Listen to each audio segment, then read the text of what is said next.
programa de hoy. En la fiesta de Todos los Santos, el Papa León inscribe a San John Henry Newman como doctor de la Iglesia y lo nombra copatrono de la educación junto a Santo Tomás de Aquino. Terremoto de 6.6 grados en Afganistán deja al menos 20 muertos y más de 500 heridos hasta el momento. Chile tiene elecciones presidenciales y parlamentarias este 16 de noviembre. El oficialismo con la candidata Janet Harris se frente al Partido Republicano con José Antonio Kast. Un analista nos da los pormenores. En el Día de los Fieles Difuntos visitamos los panteones en México que se llenan de familias recordando a sus seres queridos. En la fiesta de Todos los Santos, la iglesia en Argentina será el encuentro de los feligreses con sacramentos, música y celebraciones en las calles. Hola Natalie, comenzando la semana. Comenzamos la semana, Eddie, con nuestros televidentes desde los estudios en Lima, Perú. Gracias por acompañarnos en EWTN Noticias. Soy Eddie Rodríguez Morel. Bienvenidos, yo soy Natalie Paredes. En la fiesta de San Martín de Porres empezamos las noticias desde el Vaticano con un nuevo doctor de la Iglesia, San John Henry Newman. Nuestra corresponsal Paola Flynn nos pone al día de esta feliz noticia en ocasión de la fiesta de Todos los Santos el fin de semana. El Papa León XIV declaró a San John Henry Newman doctor de la Iglesia en el día de la solemnidad de Todos los Santos, ante una abarrotada plaza de San Pedro. Sanctum Ioannem Enricum Newman, Ecclesiae Universalis Doctorem declaramus. En su homilía, el Papa subrayó que las vidas de los santos invitan a los fieles a mirar más allá, a utilizar el conocimiento como medio de investigación para encontrar el sentido de la existencia. La imponente estatura cultural y espiritual de Newman servirá de inspiración a las nuevas generaciones, con un corazón sediento de infinito, dispuestas a realizar, por medio de la investigación y del conocimiento, aquel viaje que, como decían los antiguos, nos hace pasar per aspera ad astra, es decir, a través de las dificultades hasta las estrellas. Al terminar la misa, el Papa saludó a la delegación anglicana presente en la celebración, un gesto ecuménico entre católicos y protestantes que recibió una gran ovación. Vuestra presencia hoy expresa la alegría compartida por la proclamación de San John Henry Newman, doctor de la Iglesia. John Henry Newman, dottore della Chiesa. Para que este momento fuese posible, un postulador tuvo que proponer la causa de doctor de la Iglesia al Santo Padre a través de la Congregación de los Santos. Este fue el trabajo del padre George Bowen, quien recopiló el Positio, un documento en el que unos 20 académicos de distintos rincones del mundo recopilaron un análisis de todos los escritos del santo. Además, se encargó de enviar cartas a las conferencias episcopales para recibir el apoyo a la causa. Así que eso incluye una breve biografía, descripción de sus escritos y lo que los papas han dicho sobre Newman sobre su doctrina eminente. Un doctor de la Iglesia es alguien que dice algo eminente, que se eleva por encima de lo normal. Su enseñanza debe ser algo que destaque por ser intemporal, un atractivo que perdura a través de los siglos. Cuando se envió esta petición a las distintas conferencias episcopales de subrayar la importancia de Newman, ¿cuál fue la respuesta de América Latina? Oh sí, me sorprendió ver esto. En América Latina, desde Perú, Ecuador, Chile, hubo muchos países diferentes que escribieron para expresar su apoyo. Uno de los académicos de Oxford que trabajó en este documento de petición fue Paul Shrimpton, quien detalló el papel de la educación en los escritos de Newman. Sí, está poniendo a Newman en un pedestal junto con Santo Tomás de Aquino. Creo que es una elección maravillosa realmente. Dos personas, una que habla de la verdad objetiva y alcanza la verdad a través de una gran cantidad de argumentación, y otra que lo complementa de forma magnífica, hablando principalmente desde el corazón, aunque también desde la cabeza. A menudo califica la palabra educación diciendo en el sentido más amplio, en el sentido más extenso.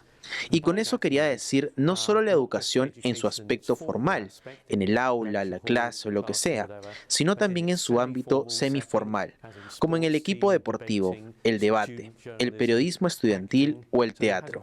Así que tiene una idea muy amplia de lo que es la educación. Con motivo del Día de los Fieles Difuntos este domingo, el Papa León XIV visitó el mayor cementerio de Roma. Continuando con la tradición del Papa Francisco, el pontífice dejó un ramo de rosas blancas en la tumba de la familia Nicolini, una familia italiana elegida al azar. En Roma, Paola Flynn, EWTN Noticias. Por otro lado, al menos 20 muertos y cerca de 530 heridos deja hasta el momento un terremoto de magnitud 6,3 esta madrugada al norte de Afganistán, según Associated Press. El epicentro fue la ciudad de Mazar el Sharif. Provincias remotas son las más afectadas. Asimismo, la histórica Mezquita Azul, uno de los sitios más sagrados de Afganistán, que alberga la tumba del primo y yerno del profeta Mahoma, según la creencia. Esta catástrofe es un nuevo desafío para el gobierno talibán, que ya enfrenta múltiples crisis, como el terremoto de agosto, que dejó miles de muertos, una drástica caída en la ayuda internacional y deportaciones masivas de refugiados afganos por parte de países vecinos. Llevamos la atención a Tierra Santa. Este lunes Israel confirmó la identidad de los restos de 3 rehenes entregados por Hamás. Se trata de Omer Neutra, un comandante israelí estadounidense de 21 años, secuestrado junto con su tripulación de tanque.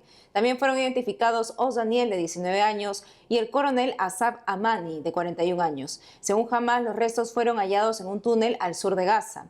El fin de semana en Tel Aviv, familiares de los rehenes exigieron la devolución de los 8 cuerpos restantes, mientras en Gaza la gente afirma que la ayuda que llega no es suficiente para mantenerse con vida. Esperan más apoyo de los países y organizaciones internacionales. Y ahora ponemos nuestra atención en México, donde más allá del colorido que adorna la conmemoración de los fieles difuntos, los católicos viven esta solemnidad recordando con fe a sus seres queridos. Nuestro corresponsal Diego López Colín nos muestra. Durante estos días, incluso después del 2 de noviembre, los panteones en México se llenan de familias que limpian y decoran las tumbas, encienden velas y colocan sobre el pasto o el cemento las cosas que más les gustaban en vida a sus seres queridos. Algún dulce, una bebida o un pequeño detalle. Pero sobre todo, pasan largas horas acompañándolos espiritualmente, en silencio, oración y recuerdo.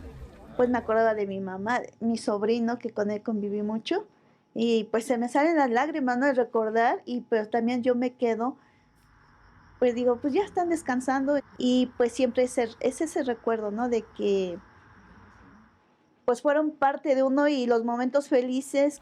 En medio del folclore que atrae a visitantes de todo el mundo, la iglesia recuerda que esta conmemoración tiene una raíz profundamente cristiana, la esperanza en la resurrección y la vida eterna.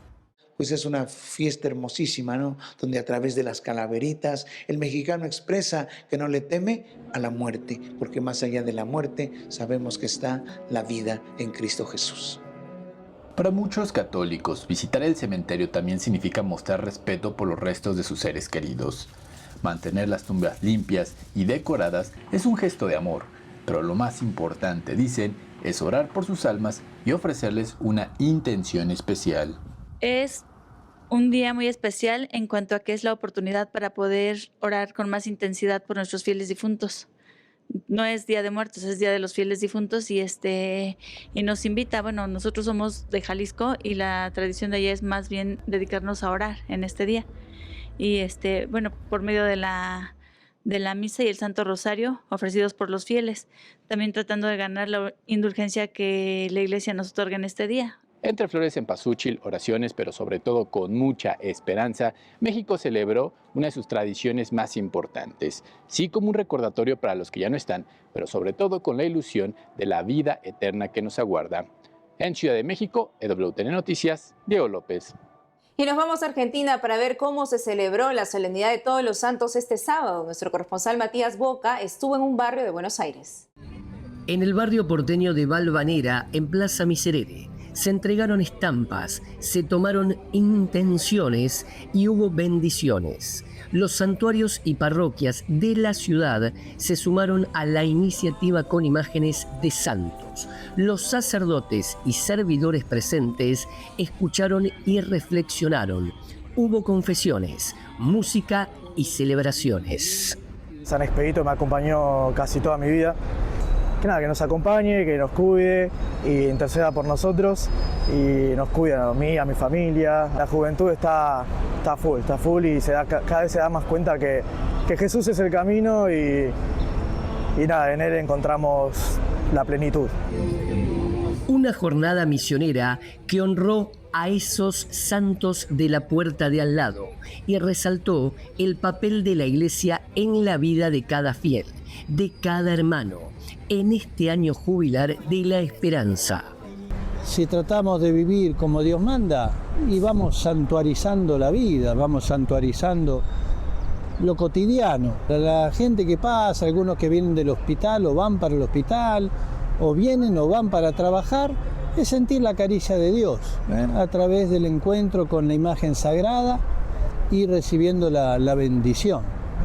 Como hijos suyos, su amor y su paz. Ya por la tarde se celebró el bautismo de Rodolfo y Luján, dos personas en situación de calle. También en esta bendición doy gracias a Dios, al Padre. Me trajo otra alegría, otra emoción tan importante para mí. Y le pido seguir adelante, nunca bajar los brazos, sobre todo. Por el bautismo, Dios nos ayuda, nos regala una familia, nos regala ser parte de un pueblo, de una comunidad. Los santos son reflejos de la gloria, son modelos para la vida de los cristianos e intercesores. Hace 14 años que se viene desarrollando esta iniciativa en diversas plazas de alta circulación: Barrancas de Belgrano, Avenida Coite, Avenida Rivadavia, los otros puntos de encuentro. En Buenos Aires, Matías Boca, EWTN Noticias.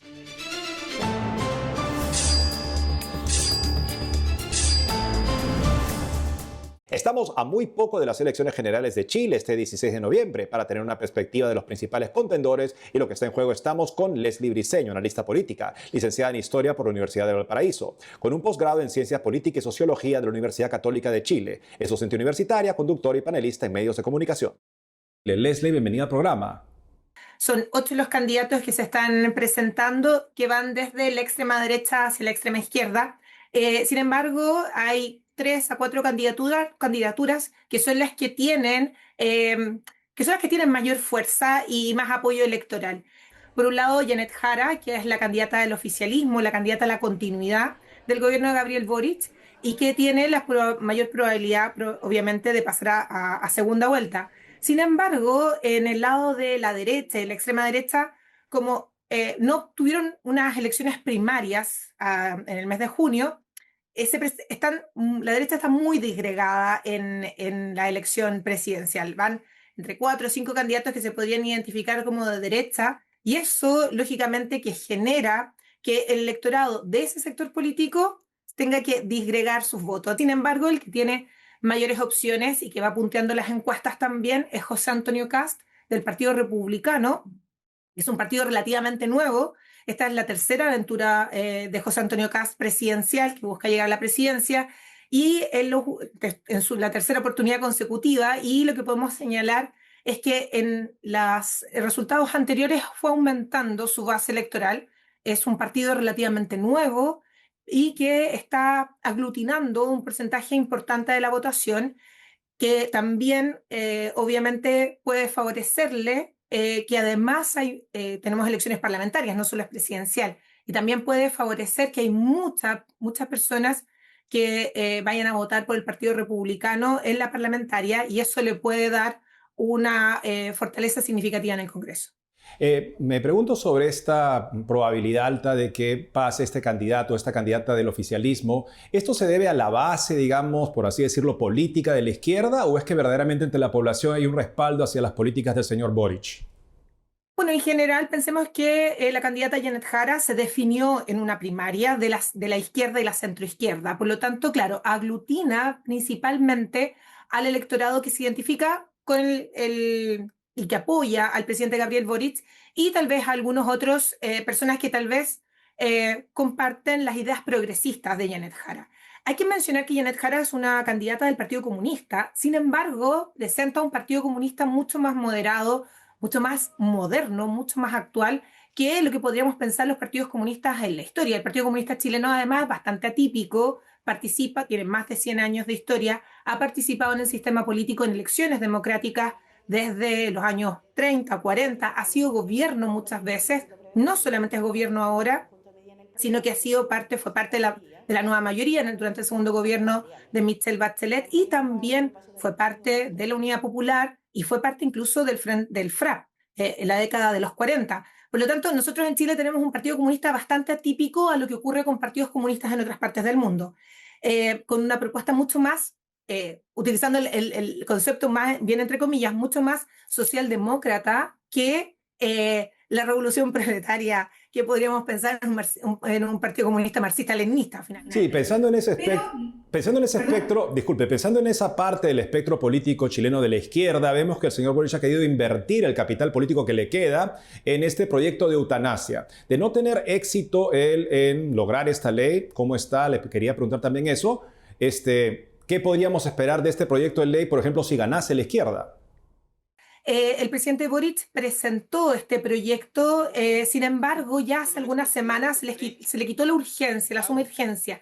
¿Y eso qué significa? Significa principalmente que la discusión en el Parlamento se va a ir mucho más lenta. Esto puede significar, primero, que la discusión se dilate en el tiempo y quizás no se apruebe ni siquiera en esta legislatura y tal vez ni siquiera en la próxima. Los temas de la agenda valórica en nuestro país, eutanasia, por ejemplo, o el aborto, han sido temas que la ciudadanía ha ido de a poco, gradualmente en el transcurso del tiempo, apoyando estos proyectos. Y lo interesante es que es bien transversal. Esto no se identifica, el tema de la eutanasia o el tema del aborto no solamente se identifica con los sectores de izquierda o más progresistas, incluso también en la derecha, estoy pensando en partidos más de centro derecha, liberales, también apoyan, por ejemplo, que en Chile se legisle en relación al aborto y se legisle en relación a la eutanasia. Donde existe mucha más reticencia es los sectores más conservadores, como puede ser el Partido Republicano, que es el partido que apoya a José Antonio Kast, el Partido Social Cristiano, que es un partido de tendencia evangélica, el Partido Nacional Libertario también, y también algunos sectores de la derecha, de la centro derecha, como puede ser la Unión Demócrata Independiente. Ahí nos encontramos todavía con una reticencia a la discusión. Entonces, ¿qué es lo que va a ocurrir? Próximo año tenemos nueva legislatura y probablemente ahí, como se quede conformado el Congreso, es que vamos a ver si se tienen los apoyos o no para que este proceso, esta ley, siga adelante. Pues estaremos muy atentos a los resultados de las elecciones. Leslie Briceño, gracias por haber estado con nosotros el día de hoy. Muchísimas gracias a ustedes. Nos vemos.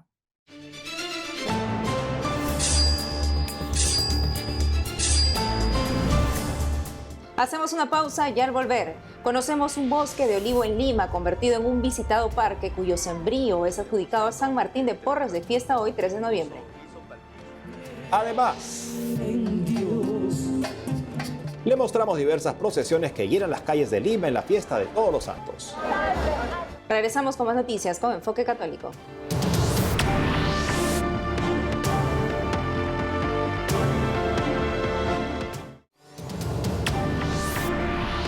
Nos vamos a una zona de Lima en la que se extiende un emblemático bosque de olivo, convertido hoy en uno de los parques más hermosos y visitados de la capital. Su sembrío es adjudicado a San Martín de Porres de fiesta este 3 de noviembre. Nuestro corresponsal Abel Camasca estuvo en el lugar y nos cuenta.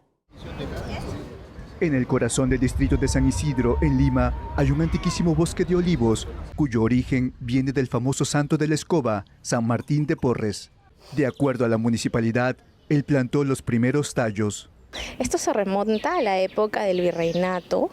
Fray Martín en ese momento decide sembrar tras la donación de las tierras de las afueras de Limatambo en su momento esquejes de olivo. En aquel entonces a los frailes dominicos se les donó estas tierras. El santo aprovechó para sembrar unos 700 esquejes de olivos y ayudar con ello al sostenimiento de su comunidad. Según Salas, se produjo un milagro. Solo 2 personas lo plantaron en 15 días, pero el milagro nos trae acá es que al tercer día comienza su floración. Hablamos de meses y esto sucede al tercer día. En un lugar protegido se encuentra este olivo, catalogado como árbol patrimonial. Según una investigación con apoyo de la Universidad Politécnica de Madrid, lo plantó San Martín. Se llevan exámenes y determinan en el laboratorio de gasometría que este árbol tendría más o menos, ha sido sembrado más o menos entre los años 1630 en la década del 20, de 1620. Y así es que se certifica que este árbol sí fue sembrado por el que actualmente es el santo, San Martín de Porres. En la actualidad, el Parque del Olivar comprende alrededor de 10 hectáreas con unos 1.700 árboles. Los olivos suelen crecer en tierras áridas, pero en este bosque se conjugan con el césped verde. Se tiene que tener un manejo específico del control de riego porque los árboles de olivo son especies de bajo requerimiento hídrico. En cambio, el césped es una especie que sí necesita un poco más de agua para seguir verde todo el tiempo. Mucha agua podría afectarlos a los árboles con un tema de pudrición. Entonces, se hacen evaluaciones constantes, monitoreos constantes. Los árboles siguen dando frutos que son recolectados de manera manual por trabajadores de la municipalidad. Tras pasar por una empresa procesadora, retornan como aceite de oliva y aceitunas que son regalados en diversas actividades de la municipalidad. El bosque también se mezcla con casas privadas. Varios de estos propietarios han heredado sus terrenos de generación en generación. El bosque es monumento nacional y existen restricciones. No podemos cambiar los olivos por otras especies. Si en casualidad necesitamos reemplazar algún árbol, se reemplaza por un olivo existente. Lo que exista ya como lote privado seguirá siendo privado, pero acá adentro no pueden haber edificios, todas son casas. No existen departamentos, hay una serie de parámetros también arquitectónicos que se respetan. Zoraida Paz, presidente de la Junta de Propietarios, se siente orgullosa de que San Martín de Porres haya iniciado este bosque, pero también está preocupada por lo que pueda afectar a los árboles. Los fotógrafos citan a la cantidades de colegios que hay en Lima y alrededor de Lima, y lo estamos destruyendo. Donde usted ve que hay un cerco de tierra es porque ahí están sus raíces. Sus raíces no van para abajo como los árboles, se quedan allí. Y ya no tenemos área verde, ahora lo que queda de verde, muy poco es gras y lo demás es hierba mala.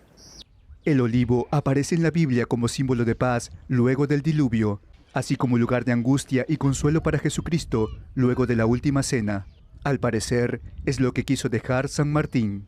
Martín tomaba justamente de esa contemplación la fuerza que él necesitaba para atender a las personas. Él las atendía con amor, con caridad, pero primero se llenaba de Dios a través de esta oración que él hacía contemplativamente en este olivar. Me transmite tranquilidad, paz, relajación, porque la vida en Lima es bastante estresante, uno tiene que trabajar mucho para mantenerse, entonces en verdad es un momento para relajarse, para dejar libre el estrés. Es un parque muy agradable, es muy seguro, yo trabajo harto, entonces el momento de esparcimiento y relajo es acá, y con ella obviamente. El legado de San Martín está tan vigente en la actualidad que la propia municipalidad de San Isidro lleva un árbol de olivo en su escudo. Han pasado 386 años desde que San Martín murió, un 3 de noviembre de 1639, pero el bosque que sembró sigue dando vida y esperanza a la ciudad, donde quiso dejar raíces de paz. En Lima, Abel Camasca, EWTN Noticias. Por otro lado, el presidente Donald Trump designará a Nigeria como país de especial preocupación conforme a la Ley de Libertad Religiosa Internacional de 1998, reporta Así Prensa. En sus redes sociales, Trump afirmó que el cristianismo enfrenta una amenaza por parte de islamistas radicales. Informes de organizaciones internacionales entregados a la Casa Blanca cifran en 52.000 los cristianos asesinados y más de 20.000 iglesias destruidas desde 2009, además de más de 100 sacerdotes y pastores secuestrados en 2025.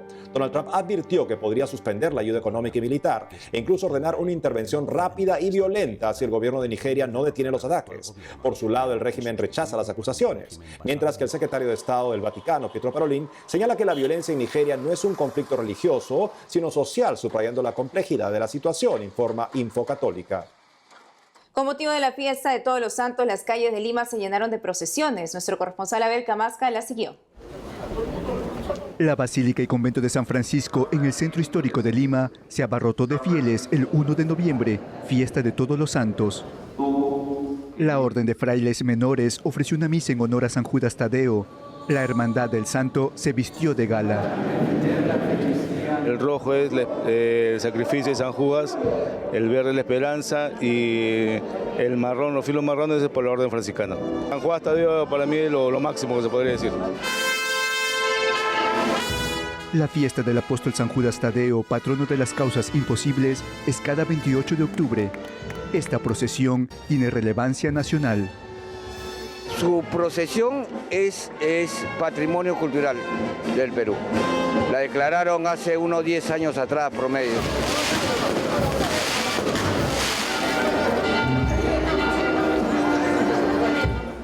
Entre los fieles, Katia Martínez le agradece por un milagro recibido hace más de 12 años. Me curó del cáncer. Sí, me dieron la noticia de un momento a otro. Me soñé con él, que me dijo que sí tenía la enfermedad antes del resultado, pero a la vez me dijo de que todo iba a estar bien. Y gracias a él, todo está bien ahora en mí. Estoy sana y vengo, como te comento, todos los años a agradecerle a San Judas Tadeo. A unas cuadras, en los barrios altos, los fieles se congregan para honrar al Jesús Nazareno cautivo del Monasterio de las Trinitarias. Monseñor Juan José Salaberry, dominico y obispo auxiliar de Lima, presidió la misa en el atrio de la iglesia de Nuestra Señora de la Buena Muerte. ¿Cómo no creer en Dios si me ha dado al ser querido? La procesión central, porque también hemos tenido un recorrido extraordinario de visita al Santuario Arquidiocesano del Sagrado Corazón de Jesús con motivo del Jubileo de la Esperanza. Y hoy día estamos cerrando con el tradicional recorrido que se realiza desde el año de 1964 por las calles de los barrios altos.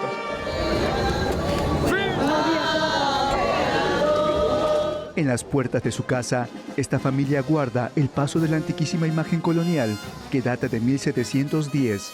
Y acá tenemos al cautivo sentado en una silla. Esa es nuestra devoción. Todos los años trato de acompañarle, recibirlo con un poquito de alegría, con mis hijas y mi esposo. Porque el ser humano, si no tiene un poco de fe y un poco de bondad en el corazón, estamos de más en este mundo.